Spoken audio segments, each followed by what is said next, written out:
And I don't believe in magic, so to speak, but I do believe that we can have magical experiences when we know what we're doing. We know why we're doing it. When we get out of our own way, when we harness the power of our mind and we leverage the power of the universe. We stop micromanaging the journey. We start actually enjoying the journey as we go, because that's what I realized. That's what it's all about. It's all about joy in the journey instead of wanting to skip the journey and get right to the destination, which is what I wanted to do my whole life.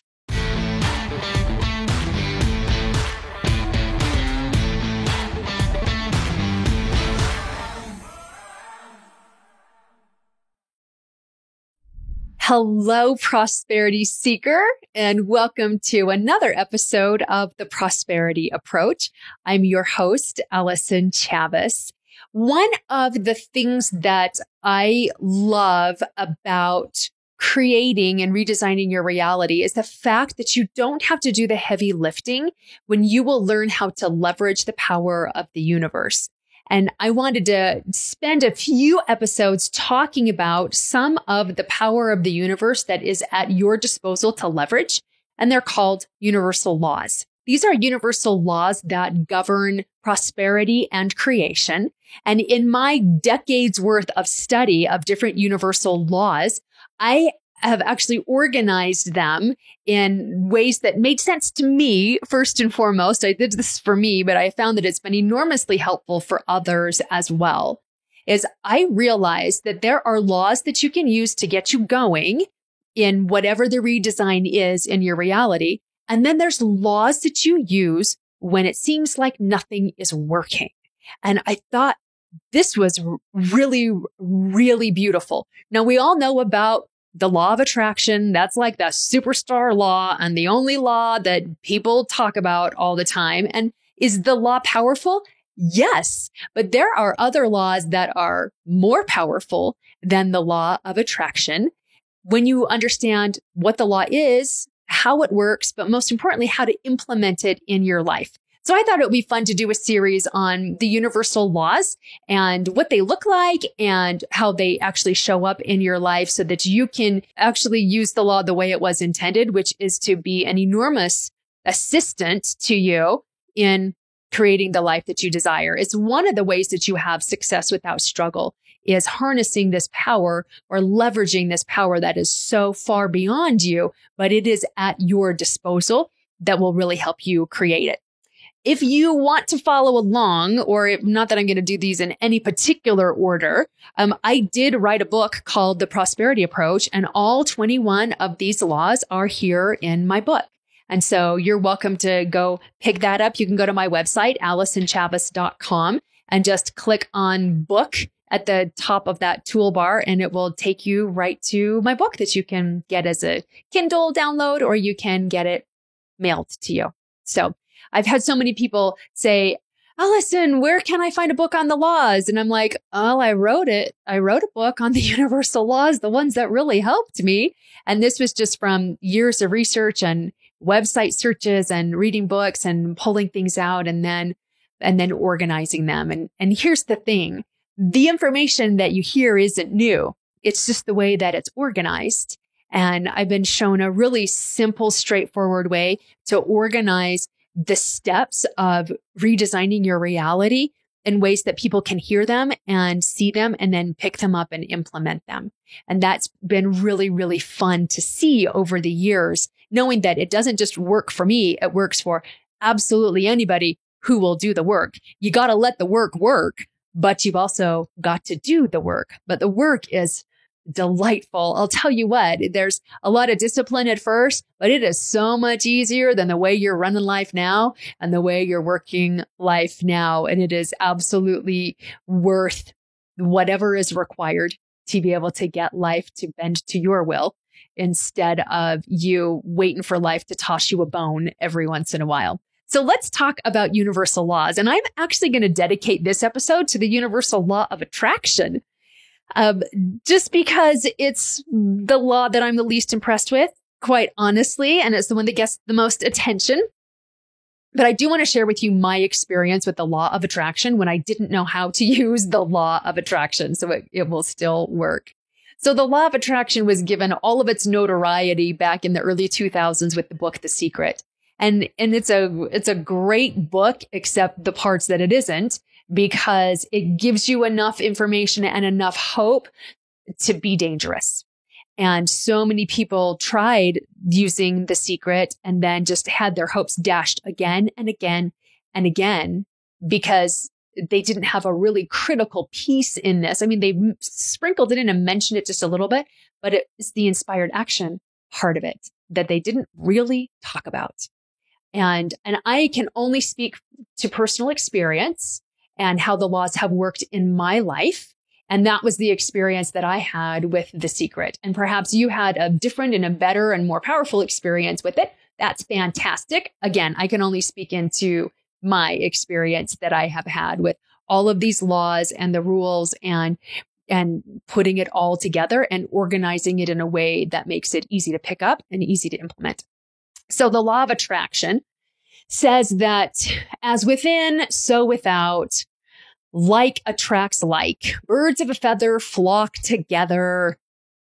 All the cliches about the law of attraction. The law of attraction says that which is like unto itself is drawn to itself. And so what you send out comes back. That's a law of attraction. And when I was first playing around with this law, I took everything so literally. Everything was just literal. I couldn't see how it worked. I was so consumed with the form things had to take that I actually got in my own way and didn't realize I was getting in my own way and kind of like messing up with the universe's mojo just a little bit. I was making it harder than it needed to be. So for instance, in one of the many books on the law of attraction that I have read, it talks about visualizing, right? And picturing what you want and how it's going to feel. And they said, do something that's really easy, like a butterfly. And this was January. And I live just outside of Salt Lake City, Utah. And I was like, there are no butterflies in January in Utah. I'm not going to find a butterfly. Even though I can visualize it all day long, because the whole idea is you visualize it and then you're going to find it, right? Like it will find you. It will come to you. And I was just like, how could it even come to me? There are no butterflies around here, because I was thinking of a literal butterfly whose wings would flap and it would just like land on my finger and we just sing a song together, right? And so my disbelief actually shut down the whole experiment because I was so fixed on the form and how it was going to come. I didn't know how it would come. I'm like, I guess I have to use this experiment in the spring or the summertime to give the poor butterfly a chance to find me. But I didn't realize that butterflies could be on napkins. They could be on paper towels. They could be on decals. They could be tattooed on people's bodies. A butterfly could be talked about in a book. Like there's so many different forms that butterfly could take to be brought to me. But I was so caught up on the one form that I killed the whole experiment without even meaning to. Most of us do this. So, and this is after like really playing around with the law and all of the other laws and letting them assist me. So I'm not doing the heavy lifting anymore. And then I realized, we tend to connect the dots backwards after it's all done. Oh, that's what I did. So I just look at that version of myself with love and compassion and a sense of humor. I was doing the best I could, but I just kept getting in my own way. So we're going to back up to 2011. 2011 was when my brother died very suddenly. Life became very dark for me very, very quickly. I became cynical. I was snarky. I was skeptical about everything. I felt like God had turned his back on me, that he was fully aware of what I wanted to do in my life, and he just didn't care enough to help me. That was actually the catalyst to me looking into universal laws that I felt I could trust more because they were impartial. Obey the law, you get the blessing that's attached or the reward that's attached to the law. You disobey the law and you get the penalty that's attached with disobeying the law. It's very cut and dried. It's very clear. You don't have to be a good girl or a bad girl or, kiss anybody's butt for it. You just know what the law is. Obey the law. You'll get the reward that's attached to the law. So I really liked that. And the only law at the time I knew about was the law of attraction. And interestingly enough, just as a side note, the law of attraction is one of the laws you use when nothing's working. It's not generally a law to use to get you going because it just because of generally where we're at in our own thinking and belief system when we're starting to pick up these laws and use them. So I was reading a book on the law of attraction, and I really wanted to experiment with it, even though I had tried it so many times in the past and failed. But my husband and I, for our 15th wedding anniversary that was coming up in 2011, wanted to go to Disney World. And this was still when I was really tight, really cheap. We didn't have enough money. There was never enough of anything that I really wanted. I was still running those programs and having that experience in life. And I decided that we needed to go. It was such a hard year. I wanted to get away. Disney was my happy place. Somebody else would take care of me. I didn't have to be the mom. I didn't have to be the boss. I just got to be me and, live in Disney magic. And I just really, our family, well, Jeremy and I really love Disney. We love that whole magic and everything that it represents to us. And I wanted to play with the law of attraction in Disney World. And what I wanted was a behind the scenes experience in Disney World. Now they have these like keys to the kingdom tour and these go into the tunnels tour. And they were like, I don't know, $7 million a person back then. Like, I don't know how much they were, several $100s. But remember, I was running this program of no way, no how. And so it wasn't like we were just going to sign up for one of these tours. Because I ran the program that we couldn't afford it. So then we couldn't.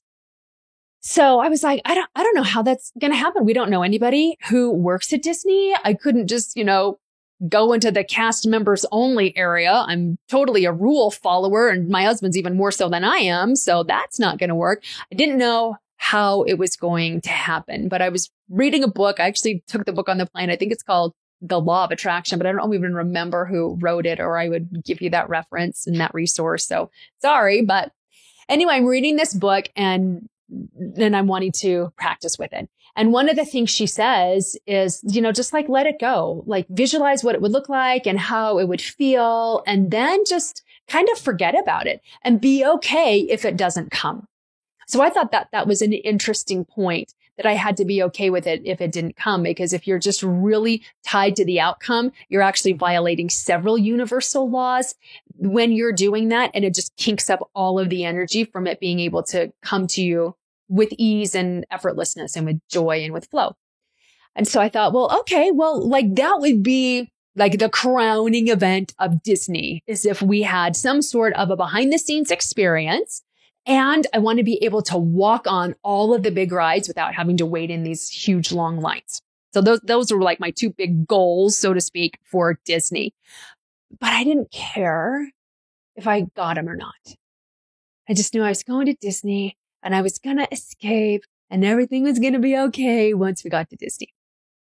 So I was already in full expectation that we were going to have a magical trip.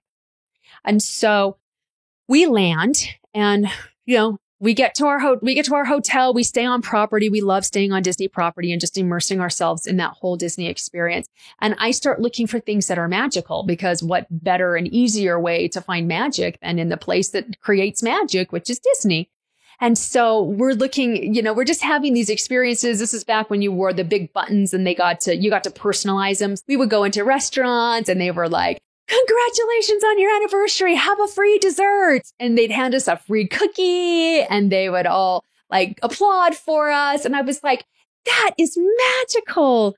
Oh my word, I love that. And then they would say, there's no way you've been married for 15 years. So, they'd stroke my ego, make me feel really pretty and really young. And they call me princess. And I'm like, this is just magical. This is so much fun. And we had lines that were kind of long, but I didn't care. I was there with Jeremy. He's my best friend. We're having a great time. All these burdens are just off my shoulders. And I'm just finding all of the magic in the most magical place on earth. And we get to the last night that we are going to be in Disney.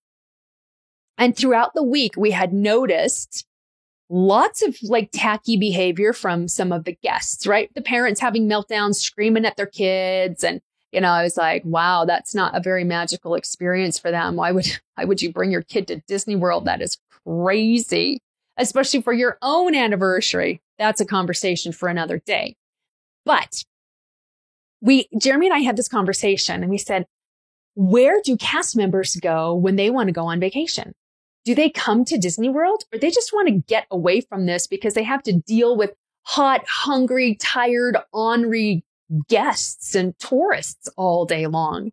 So it was just a fun conversation that we were having and speculation on how they are. And we were in a line for Tower of Terror in Hollywood Studios. And we were right behind these two girls that were college age girls, young 20s. And quite honestly, they were a little bit obnoxious. I will say this. They were a little bit loud. They were a little bit obnoxious.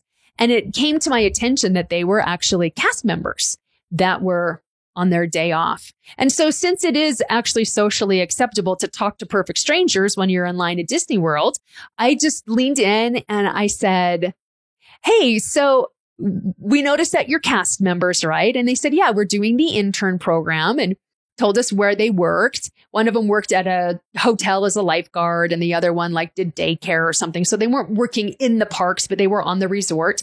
And I said, so we were just wondering, where do you guys go on your day off? Like, do you get sick of this place? Like, does working here like take the shine off of Disney? And they're like, no way. In fact, it's actually more magical being a cast member. This is our day off and we're here in the park and it's so great. So we just have this conversation with them and we move through the line in Tower of Terror. And they said, okay, the thing that's super cool about Tower of Terror in Disney World is it's completely random. The Disneyland one is not random. You get like 6 drops and that's it. But the one in Disney World is computerized and it's totally random. And they said, if you're really lucky, at the very end, the spooky ghost family will pop up on the screen and wave at you. And then you get shot up to the top and you get one more big drop. And that had never happened to us. And we've been to Disney World several times. They're like, it doesn't happen hardly ever, but that would be cool. And I'm like, yeah, that would be really cool. So we go on Tower of Terror and that happens. We get the family. Shoot us back up. One more huge drop. It was so much fun. And just as a little side note, we've been to Disney so many times since then. We've never had that happen again. So we are totally stoked. And they said, hey, where are you guys going next? We'll just like hang out with you guys. You're kind of cool. And I said, well, we want to go over to Rock and Roller Coaster, but we noticed that it's got like a 50-minute wait and we're just not interested in a 50-minute wait. It's our last night here. And they said, follow us. I was like, well, okay, I'm game. And back then, as a cast member, you have just a fast pass for everything. So they showed the guys up front, their cast member, they showed us that we were their guests and we got to take the fast pass line. And I think the wait was less than 5 minutes. We walked right on Rock and Roller Coaster and had a fantastic time. So we ended up closing down that park and there were extra magic hours at Epcot. They said, where are you going after this? And I said, well, we're going to close out Epcot. And they're like, we'll meet you there. Fantastic. Let's meet there. So we meet there and we go on Soarin'. And they said the best place on Soarin' is like row B, seat 2. It's like right in the middle. It's right in the middle of the screen. You get the greatest view. You don't see people's feet hanging down over you. It's the perfect position on the ride. And guess where we just happened to get? Right there. And we walk right on the line or right on the ride. So we end up walking around Epcot and we're talking about, their experience working for Disney. But what I really wanted to know was like the ride operators and the different characters and like what happens like truly behind the scenes. And they ran into a couple of their buddies who worked at Magic Kingdom. And one of them worked on Big Thunder Mountain Railroad. And the other one was one of the characters that did all the dancing and things. They were Mickey. And so they told us some of the tips and tricks and the magic that happens behind the scenes in Disney. And we walk around the World Showcase. It has all the different countries. We come to Mexico. Mexico has churros. And usually you get like, 3 little churros and they're like $80 when you stop at Mexico. But because they were friends, we got this little basket of churros that was just piled high of churros that we all got to enjoy. And it was it was incredible. It was so much fun. It was the perfect way to end a magical vacation and a magical escape with Jeremy for our 15th wedding anniversary. It wasn't until I got home and was thinking about it several days later that I realized, holy cow, I manifested that. I manifested walking on every big ride I wanted. I manifested behind the scenes tour of the parks, having no idea, having no resources, having no money to do it and no connections to do it. Holy cow, the law of attraction works. That was the first real success story that I had with the law of attraction. And the thing that was most powerful to me about that whole experience was looking back on it and realizing I did that. Most of us stumble into these laws. Most of us stumble into our goals or stumble into manifesting without really knowing what we did. And that was the first experience I had really had with it as well. Successfully, I sort of stumbled into it too. But it was just finding the magic that was already there, being okay if it didn't come. Like if we hadn't met those girls and we hadn't had that experience, I wouldn't have been like, well, that was a wasted trip and kind of a bummer of a 15th wedding anniversary vacation. No way. It was so much fun. That was when we were like, well, Disney World is no place for kids. Why would we ever bring our kids back here again unless they're adults? They can take care of themselves, right? Like it was amazing. And it would have been that way even if we hadn't had that super duper magical night that ended the entire trip. And guess what? I wasn't looking for that throughout the whole trip either. Ooh, are they cast members? Ooh, are they cast members? Maybe they'll talk to me. It wasn't any of that. I'd actually kind of forgotten about it. I had just thought, well, this would be really fun and that would be really fun. I don't know how it would possibly come, but here we go. And that was it. It's very simple. The laws are simple. The laws are straightforward. And the laws will work, but you have to know how to work the law. And too often we demand the law to meet us where we are. You come down and help me instead of adjusting ourselves to be able to use the law correctly. That's how you get leverage, is understanding how they work, how they apply in your life. Who cares about theory? Honestly, who cares about the theory of prosperity? You know it. I know it. My biggest problem was I didn't know how. And I knew it, but I didn't have it. And I was so frustrated all the time. I'm like, I know I'm not stupid. And I know I'm not lazy. I'm super ambitious. Why isn't this working? What's wrong with me? Nothing was wrong with me. Just my approach. My approach needed to be tweaked. And you want to talk about the magic of life and working with the unseen realm, which is so powerful. You know, I don't believe in unicorns and fairies, and I don't know, like I don't believe in that. But I do believe that life can feel very magical. And I don't believe in magic, so to speak, but I do believe that we can have magical experiences. When we know what we're doing, we know why we're doing it. When we get out of our own way, when we harness the power of our mind and we leverage the power of the universe, we become freaking unstoppable. We stop micromanaging the journey. We start actually enjoying the journey as we go, because that's what I realized. That's what it's all about. It's all about joy in the journey instead of wanting to skip the journey and get right to the destination, which is what I wanted to do my whole life. Let's just be done with that. Let's just be done with the journey and get to the destination. The miracles are in the journey, not in the destination. And the journey is the destination. So if the journey sucks, the destination is going to suck as well. And it does. If you struggle your way there, you're going to struggle to maintain it. The struggle is not necessary. The challenge is necessary.